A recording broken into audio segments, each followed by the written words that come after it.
Hozirgi kunda ko'p kuzatib qolamiz. Diniy sohada yoki qanday faoliyat bo'lsa ham kimdan bo'lmasin savol so'rang, mana bu narsa haqida nima deysiz deb so'rasangiz, ilmi yo'q, tushunmasdan unday bo'lsa kerak, bunday bo'lsa kerak degan taxminlarga suyanib gapirib yuboraverishadi. Aslida shunday yo'q. Aslida bu yaxshi narsa emas. To'g'rimi? Mana bir hadisda shunday keltiriladiki, عن جابر رضي الله تعالى عنه عن النبي صلى الله عليه وسلم إنما شفاء العي السؤال.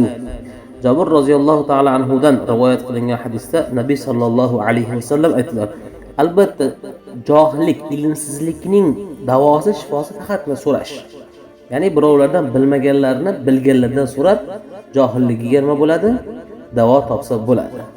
Aytadi-ku, bizni o'zbek xalq maqolimizda ham so'ragan olim, so'ramagan o'ziga zolim.